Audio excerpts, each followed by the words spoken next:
Hingar-bingar pesta demokrasi begitu amat terasa hingga pelosok negeri. Proses pemilihan kepala daerah seakan menjadi magnet bagi masyarakat untuk menilai kapasitas dan kapabilitas dari calon kepala daerah mereka. Di balik gemerlap pesta demokrasi tersebut tersimpan cerita pilu bagaimana potret kemiskinan dan ketimpangan sosial menghantui setiap masyarakat. Pesta demokrasi 5 tahunan seakan hanya menjadi seremoni yang hanya dinikmati kaum elit politik saja. Perebutan tampuk kekuasaan di Sumatera Selatan seakan menjadi hal amat penting daripada nasib masyarakatnya. Berbicara tentang Sumatera Selatan, sebenarnya Sumatera Selatan adalah sebuah provinsi yang kaya dengan sumber daya alam dan potensi ekonomi yang dipengaruhi oleh batu bara serta industri pengolahan lainnya.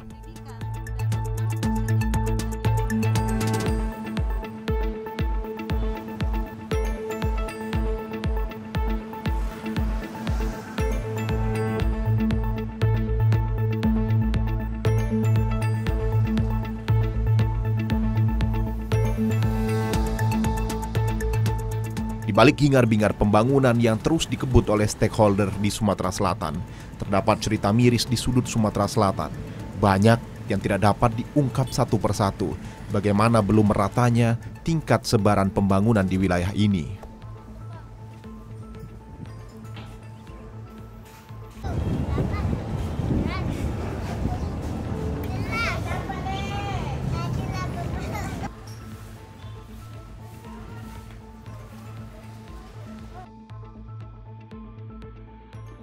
Tak jauh dari pusat ibu kota, Sumatera Selatan, terdapat sebuah daerah yang dahulunya merupakan pusat sentral kejayaan masa lalu, di mana daerah ini secara administratif masuk ke dalam wilayah Banyu Asin I secara resmi pada tahun 2001.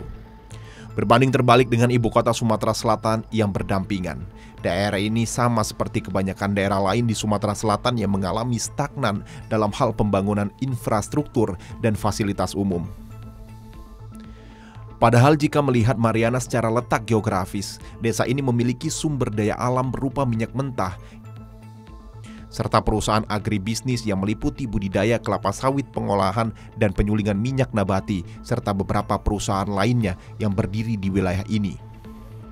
Secara topologi, wilayah ini memang dikelilingi oleh sungai yang merupakan akses utama bagi kapal-kapal industri. Ini berarti secara geografis Mariana sangat berpotensi untuk menjadi sektor punggung angkutan besar yang melalui laut. Kalau sekarang Banyu Asin I ini seperti kecamatan yang tertinggal. Sebenarnya kita agak miris dengan kami dari tokoh pemuda di sini, agak miris dengan keadaan yang sekarang. Apalagi infrastruktur di tempat kami memang sudah termasuk tidak layak. Sedangkan di sini aset-aset milik perusahaan baik itu BUMN dan swasta banyak dan ada di sini yang berskala nasional dan internasional. Tapi kami sendiri dari kepemudaan di sini selama bertahun-tahun tidak mendapatkan manfaat itu bersama masyarakat di sini.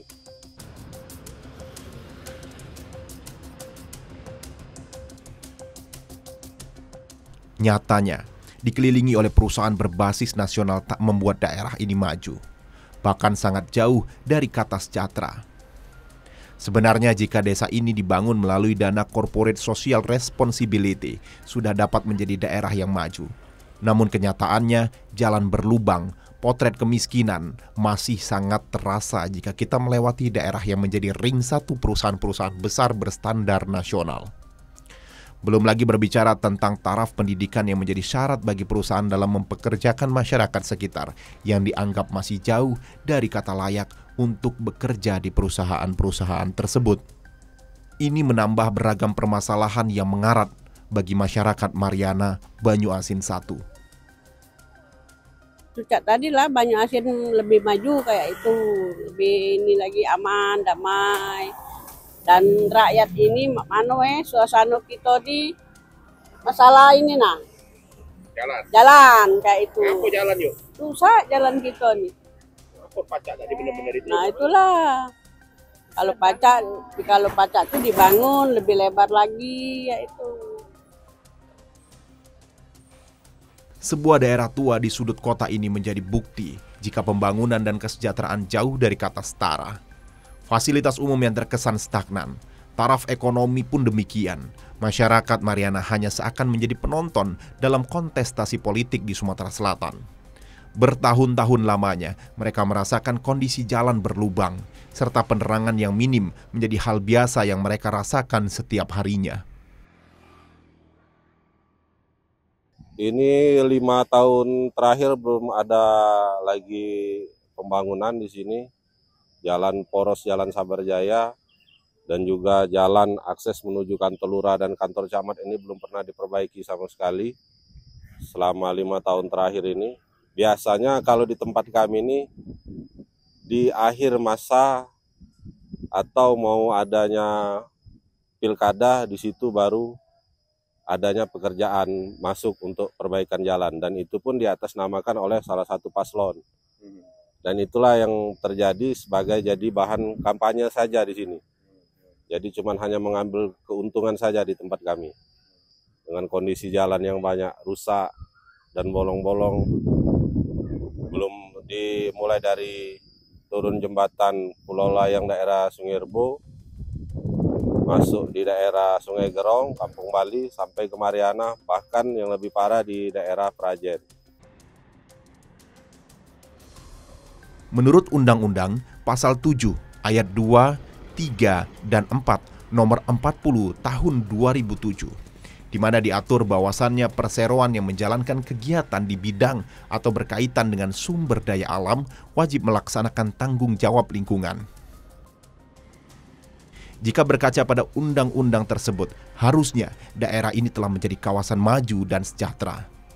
Namun bertahun-tahun setelah undang-undang ini ditetapkan, masyarakat belum juga merasakan manfaat yang signifikan dari hal tersebut. Ya, kita perhatikan sekarang ya kan.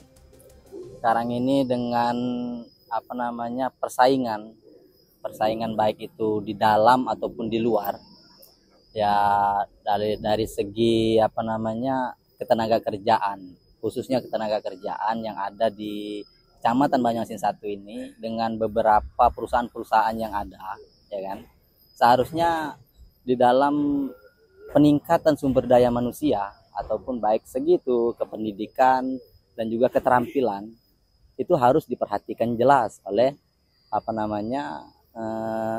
pemerintah baik itu di daerah ataupun di luar daerah atau provinsi, bahkan sampai ke atas, ya kan. Seharusnya misalkan dari dinas ataupun dari kementerian itu menggunakan menggunakan standar untuk pekerja. Seharusnya mereka awalnya memperhatikan pendidikan terlebih dahulu. Sejahterakan, bisakah masyarakat ini menempuh pendidikan? Dengan apa? Tarikannya ya perekonomian. Perekonomian dalam artian apa? Bisakah mereka itu menempuh sampai ke jenjang standar yang sudah disiapkan oleh perusahaan itu sendiri? Jadi harusnya pemerintah selesaikan dulu permasalahan dari pendidikan masyarakat ini, baru bisa menggunakan standar yang ingin mereka buat.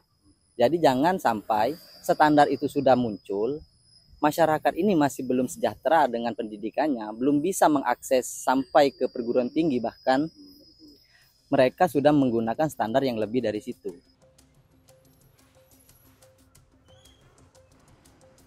Kesempatan yang pasti, kehidupan yang layak, serta fasilitas umum yang menunjang menjadi hal prioritas yang ingin dirasakan masyarakat Banyuasin ini. Di tengah hingar-bingarnya pesta demokrasi di Sumatera Selatan, daerah ini sekaligus menjadi sumber barometer implementasi dari manfaat adanya perseroan di wilayah-wilayah Sumatera Selatan. Serta menjadi pertanyaan untuk kita semua, seberapa beruntungkah hidup berdampingan dengan perseroan yang mengeksplorasi sumber daya alam kita? Seberapa sejahtera dan manfaatnyakah jika daerah kita berdampingan dengan perseroan yang memiliki izin bertahun-tahun lamanya untuk mengeksploitasi sumber daya alam di kampung maupun desa di Sumatera Selatan? Kalau pacak itu sama juga, banyak asin lebih maju juga ya itu. Masalah sekolah mana yuk? Kalau sekolah yo biasa dari rakyat, dari ini kan dapat biaya dari pemerintah kalau. Masyarakat tidak bisa menekan suatu perusahaan karena di suatu kita negara hukum loh, bukan negara apa namanya yang bisa sewenang-wenang, ya kan. Nah jadi di sini melalui pemerintah, harapan kita melalui pemerintah bisa menekan salah satu ataupun semua perusahaan yang ada di terkhusus yang ada di Banyuasin 1 itu bisa menyerap sumber daya manusia yang ada di sekeliling, ya kan. Dengan cara apa? Dengan cara kebijakan yang dikeluarkan oleh pemerintah. Karena pemerintah di sini jadi sektor apa namanya yang bisa menekan dari segi perusahaan itu. Dan juga kami harapkan untuk pemerintahan yang kedepannya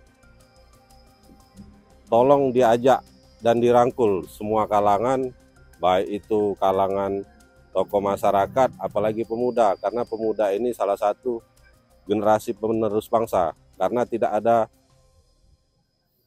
penerus bangsa ini kedepannya kalau tidak diajari dan tidak dikasih peluang dari sekarang.